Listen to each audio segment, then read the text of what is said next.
मैं आपको बताता हूं एक एक करके कि कृषि अध्यादेशों से किसानों को क्या नुकसान है। और संजय भाटिया जी बिल्कुल ध्यान से सुनिएगा, और मैं सब भाइयों से भी निवेदन करूंगा कि इस वीडियो को इतना शेयर कीजिएगा कि ये वीडियो बीजेपी के हर सांसद के पास पहुंचे। मैं आपको ये बताना चाहूंगा कि पहले क्या होता था।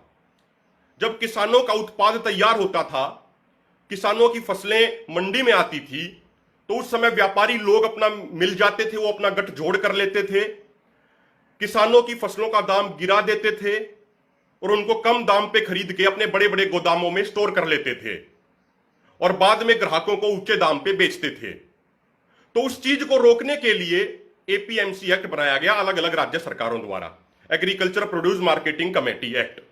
तो कागजों में तो मंडी का मालिक किसान होता है, वो अलग बात है, वहां भी धीरे धीरे व्यापारियों का गठजोड़ बन गया।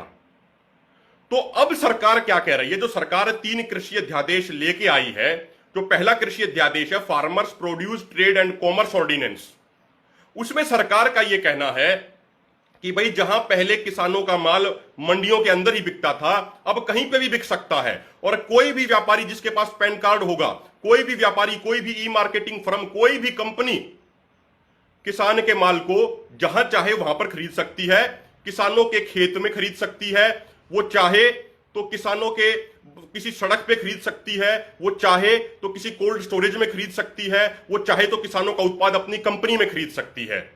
यह चीज पहले अध्यादेश में कही गई है। इसमें अब समझने की बात यह है कि इस अध्यादेश में सरकार ने किसानों की फसलें एमएसपी पर खरीदने की गारंटी नहीं दी है। उस अध्यादेश में यह नहीं कहा गया कि भाई जो भी व्यापारी खरीदेगा वो एमएसपी पर ही खरीदेगा, एमएसपी की कोई बात ही नहीं कही गई। और अन्य महत्वपूर्ण बात समझने की यह है कि पहले जब एपीएमसी मंडियों में होता क्या है, उसमें कहीं ना कहीं सरकार की जवाबदेही और जिम्मेदारी होती है कि किसानों का माल एमएसपी पे खरीदा जाए, ये सरकार की जिम्मेदारी बनती है। अब नए अध्यादेश के आने के बाद केंद्र सरकार कहेगी, राज्य सरकारें कहेंगी कि भाई किसान का माल कहां पर बिका है, उसके खेत में बिका है, सड़क पर बिका है, कोल्ड स्टोरेज में बिका है, किसी कंपनी में बिका है, हमें क्या मालूम। जब हमें मालूम ही नहीं है तो सरकार कहेगी कि हमारी क्या जिम्मेदारी है कि आपका माल एमएसपी पे खरीदा गया या नहीं खरीदा गया। तो सरकार अपनी इस जिम्मेदारी से भागना चाहती है कि भाई किसानों का माल एमएसपी पे खरीदा जाए, जो ये सरकार की आज के दिन जिम्मेदारी बनती है। सरकार अपनी उस जिम्मेदारी से भागना चाह रही है, आपकी जानकारी के लिए बता रहा हूं। और अब आप अगली चीज समझिए, मैं आपको 2 उदाहरण देता हूं, आपको अच्छे तरीके से समझ में आ जाएगी बात। एक राज्य ने, तमिलनाडु ने एपीएमसी एक्ट में सुधार किया और एक राज्य बिहार ने एपीएमसी एक्ट को खत्म कर दिया। तो उसका नतीजा क्या आया, जरा आप ये भी सुन लीजिए। 1999 में जब उस समय तमिलनाडु के सीएम करुणानिधि होते थे, तो उन्होंने एपीएमसी एक्ट में सुधार करने के लिए उझावर संधई मार्केट बनाई और यह कहा कि भाई इन मार्केटों में सिर्फ किसान आके अपना सामान बेच सकता है और किसान की पूरे तरीके से जांच की जाएगी कि यह सच में किसान है या नहीं, उसके खेत में जाया जाएगा, उसकी फसलें देखी जाएंगी। उसके बाद राज्य सरकार ने तमिलनाडु के किसानों को उन उझावर संधई मार्केटों में फ्री में दुकानें दी, बिना किसी किराए के। उनको फ्री में इलेक्ट्रॉनिक वेइंग इक्विपमेंट दिए जिससे अपना वो सामान तोल सकें। उनको फ्री में कोल्ड स्टोरेज फैसिलिटी दी और राज्य सरकार की बसों में उनको आने जाने के लिए फ्री की सुविधा दी।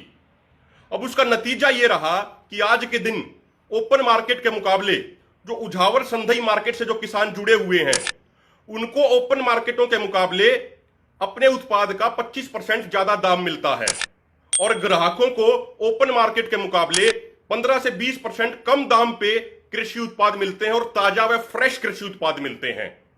तो वहां पे किसानों का भला हुआ। अब दूसरा उदाहरण समझिए बिहार का। बिहार में 2006 में एपीएमसी एक्ट खत्म किया गया और यह कहा गया कि बहुत सारी इन्वेस्टमेंट आएगी प्राइवेट क्षेत्र से, कृषि के मामलों में बहुत निवेश आएगा। लेकिन हुआ क्या, एपीएमसी एक्ट खत्म होने के बाद बिहार में राज्य सरकार ने सरकारी खरीद गेहूं की, धान की, चने की, मक्के की सब बंद कर दी। उसका नतीजा क्या रहा कि आज के दिन जिस मक्के का एमएसपी 1850 है, बिहार को मक्के की बेल्ट बोला जाता है, तो बिहार में किसानों का मक्का 600 रुपए में व्यापारी खरीद रहे हैं, 600 रुपया क्विंटल में। और आपकी जानकारी के लिए मैं एक चीज और बताना चाहूंगा, 2006 के बाद से ही बिहार से पलायन शुरू हुआ। जो छोटे किसान थे उन्होंने खेती छोड़ने पर उनको मजबूर होना पड़ा क्योंकि सरकारी खरीद बंद हो गई और उनके दूसरे राज्यों में आके उनको मजदूरी करनी पड़ी, जिनको आज प्रवासी मजदूर कहते हैं। और मैं आपको एक चीज और बताना चाहूंगा माननीय सांसद जी, जो ये नया अध्यादेश है, इस अध्यादेश के तहत अगर किसान व कंपनी के बीच में विवाद हो गया तो किसान कोर्ट में नहीं जा सकता, वो सिर्फ एसडीएम तक जा सकता है, जिलाधिकारी तक जा सकता है। एसडीएम और जिलाधिकारी तो सरकार का पार्ट होते हैं और सरकार हमेशा व्यापारियों के साथ मिलकर रहती है, क्योंकि व्यापारी चुनाव के समय सरकार को चंदा देते हैं। तो ये तो मौलिक अधिकार है हर भारतीय का कि भाई किसी भी सूरत में वो कोर्ट में जा सकता है। लेकिन अब आपने नए अध्यादेश के तहत ऐसा कानून बना दिया कि अगर किसान और कंपनी में विवाद हुआ तो किसान कोर्ट में भी नहीं जा पाएगा। और मैं आपको अन्य चीजों एक ये भी बताना चाहता हूं माननीय सांसद जी, आप जरा सुनिएगा इस बात को। जो ये नीति अभी लागू की जा रही हैं, इन नीतियों को बोलते हैं फ्री मार्केट पॉलिसीज, जो भी आप ये कृषि अध्यादेशों के माध्यम से कर रहे हैं। ये पॉलिसी 1970 में अमेरिका और यूरोप में लागू हो गई थी। ये फ्री मार्केट पॉलिसी लागू होने से पहले अमेरिका और यूरोप में किसानों को जो फाइनल रिटेल प्राइस है, जो फाइनल खुदरा मूल्य होता था, उसका 40% किसानों को मिलता था। ये फ्री मार्केट पॉलिसी लागू होने से पहले। फ्री मार्केट पॉलिसी लागू होने के बाद फाइनल रिटेल प्राइस का मात्र 15% किसानों को मिलता है अमेरिका और यूरोप में। तो जो आप फ्री मार्केट पॉलिसी लागू करने की बात कह रहे हैं, इससे किसानों का नुकसान होता है, बड़ी बड़ी कंपनियों जैसे वॉलमार्ट, इनका फायदा होता है। आप जरा ये भी समझ लीजिए। और मैं एक भाइयों आपको अन्य चीज बताना चाहूंगा कि जो दूसरा ऑर्डिनेंस है वो क्या है, जरा वो भी समझ लीजिए। दूसरा ऑर्डिनेंस है एसेंशियल कमोडिटी एक्ट 1955 में बदलाव से जुड़ा हुआ। उस एक्ट में पहले क्या होता था कि पहले आलू, प्याज, दलहन, तिलहन, इनकी भंडारण पे एक लिमिट लगी हुई थी कि भाई इससे अधिक कोई स्टोर नहीं कर सकता है। अब सरकार ने क्या कहा कि भाई ये लिमिट हटा दी जाती है और सरकार का दावा है इससे किसानों को फायदा होगा, किसान अपना माल स्टोर कर पाएंगे और वो उस समय बेचेंगे जब मार्केट में दाम सबसे अधिक होंगे। तो मैं आपको बताना चाहता हूं सांसद जी, भारत में अधिकतर किसान तो छोटे किसान हैं, उनके पास भंडारण की क्षमता है ही नहीं।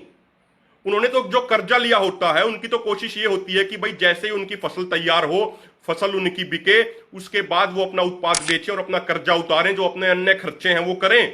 तो किसान के पास तो भंडारण की क्षमता है ही नहीं।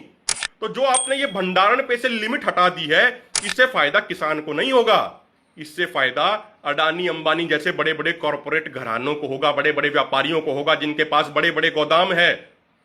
अब वो दिन चले गए जब किसान इन बातों को नहीं समझते।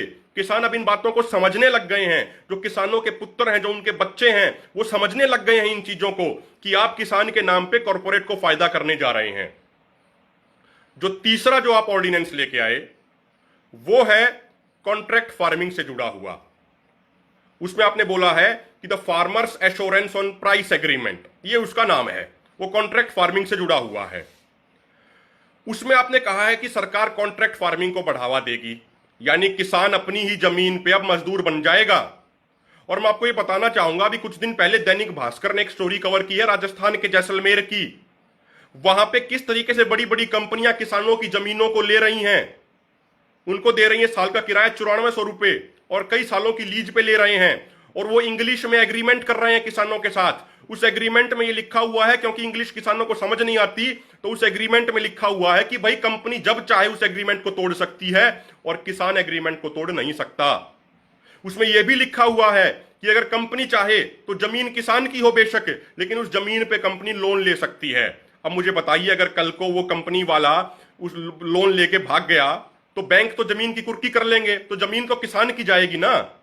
वहां पे किसान को 1 साल का किराया दिया जा रहा है लगभग 9000 रुपए और दलाल बीच में कमा रहे हैं प्रति एकड़ 8000 रुपए। तो ये स्थिति है कॉन्ट्रैक्ट फार्मिंग की। और आपकी जानकारी के लिए बता दूं कि पिछले साल गुजरात में, जिस गुजरात मॉडल की बात बीजेपी के नेता करते हैं, गुजरात में पेप्सिको कंपनी ने किसानों पर करोड़ों रुपए का मुकदमा कर दिया था। हमारा देश का संविधान कहता है कि बीज पे अधिकार हर किसान का है, लेकिन बीज के मुद्दे पे ही पेप्सिको कंपनी ने पिछले साल गुजरात में किसानों पे मुकदमा कर दिया था। जब किसान संगठनों ने उसका विरोध किया, उसके बाद पेप्सिको कंपनी पीछे हटी। तो कॉन्ट्रैक्ट फार्मिंग के नाम पे किसानों का शोषण होता है। और आप ये अमेरिका और यूरोप का मॉडल लागू करने की कोशिश मत कीजिए। एक तरफ आपकी सरकार बात करती है आत्मनिर्भर बनाने की, दूसरी तरफ आप जो खेती का अमेरिका व यूरोप का मॉडल है उसको लागू करने की बात करते हैं आप। ये कॉन्ट्रैक्ट फार्मिंग तो अमेरिका व यूरोप में होती है। आपको इतनी भी जानकारी नहीं है कि वहां पे जो लैंड पॉपुलेशन रेशो है वो बिल्कुल अलग है और हमारे देश में लैंड पॉपुलेशन रेशो बिल्कुल अलग है। हमारे यहां पे खेती किसानी जीवन यापन का साधन है। अमेरिका व यूरोप में खेती बिजनेस है। वहां पे किसानों की आमदनी फसल बेचने से नहीं होती। अमेरिका व यूरोप में वहां पर सब्सिडी से किसानों की आमदनी होती है। अभी अमेरिका ने 4 सालों के लिए अपने किसानों को $810 बिलियन की सब्सिडी देने का ऐलान किया है। $810 बिलियन, $1 बिलियन में लगभग 7,500 करोड़ रुपए होते हैं। और हमारे यहां पे कोई सब्सिडी नहीं मिलती। हमारे यहां पे किसानों की आमदनी अपनी फसल बेचने से होती है। लेकिन अब आप उस फसल खरीदने की प्रक्रिया को भी व्यापारियों को सौंपने जा रहे हैं। आपकी जानकारी के लिए बता दूं किसान बंधुओं, नए अध्यादेश के तहत सरकार ने कहा है कि जो एपीएमसी मंडियों में जो कृषि उत्पाद बिकेंगे उन पे टैक्स भी लगेगा, उन पे शुल्क भी लगेगा, और जो बाहर बिकेगा उस पे कोई टैक्स नहीं, कोई शुल्क नहीं। यानी धीरे धीरे मंडी सिस्टम अपने आप समाप्त हो जाएगा। हम ये खुद कहते हैं कि एपीएमसी मंडियों में सुधार की जरूरत है, जैसे तमिलनाडु ने 1999 में सुधार किए। लेकिन केंद्र सरकार सुधार करने की बजाय एपीएमसी एक्ट को खारिज कर रही है, उसको बाईपास कर रही है। तो वही हाल होगा जो बिहार के किसानों का हुआ। और मैं आपको एक चीज और भी बताना चाहता हूं किसान बंधुओं, इसमें समझने की बात यह भी है, 2005-6 में जब सेज एक्ट आया था, स्पेशल इकोनॉमिक जोन, तो उस समय बड़ी बड़ी कंपनियों ने कहा कि वो बड़ी बड़ी फैक्ट्रियां लगाएंगे, किसानों की जमीन ले ली, उसको 4 दीवारी करवा दी और उस जमीन को एज इट इज छोड़ दिया। 2005-6 में उस जमीन की कीमत 1 एकड़ की जहां 5 लाख थी, आज वहीं 50 लाख हो चुकी है। तो बैठे बैठे कंपनियों की जो धनराशि थी वो 10 गुना बढ़ गई। तो इस तरीके से ये कंपनियां किसानों को लूटने का काम करती हैं। तो कॉन्ट्रैक्ट फार्मिंग से तो किसान अपनी ही जमीन में मजदूर बन जाएगा। तो आप इस चीज को समझिए। और माननीय सांसद संजय भाटिया जी, मैं उम्मीद करता हूं कि आप हमारी इस चुनौती को स्वीकार करेंगे। कहीं पे भी पूरे हरियाणा में कहीं पे डिबेट रख लीजिए, हम आपसे डिबेट करेंगे इन कृषि अध्यादेशों पे। आप कृषि अध्यादेशों के फायदे गिनवाइएगा, हम कृषि अध्यादेशों के नुकसान गिनवाएंगे। और यदि जनता आपकी बात पे सहमत हो गई तो हम सामाजिक जीवन छोड़ देंगे, और यदि जनता हमारी बात पे सहमत हो जाए तो आप अपना राजनीतिक जीवन छोड़ दीजिएगा। यह हमारी चुनौती है आपको, और उम्मीद है कि आप इस चुनौती को स्वीकार करेंगे। आप किसी भी भोले भाले किसान को फोन मिला देते हैं, फिर उसकी वीडियो रिकॉर्डिंग कराते हैं, डालते हैं और किसानों को नीचा दिखाने की कोशिश करते हैं। तो ये चीजें नहीं चलेंगी। और हमारी चुनौती है आपको, जहां आप चाहें वहां आप कृषि अध्यादेशों पे बहस कीजिएगा, और हम आपके साथ बिल्कुल जनता के सामने बड़े मान सम्मान के साथ आपसे बहस करेंगे। फिर उम्मीद करता हूं कि आप हमारी चुनौती को स्वीकार करेंगे। और आगे से अगर किसी भी ऑर्डिनेंस या किसानों से रिलेटेड कोई भी सवाल पूछना हो तो खुलेआम पूछा कीजिए।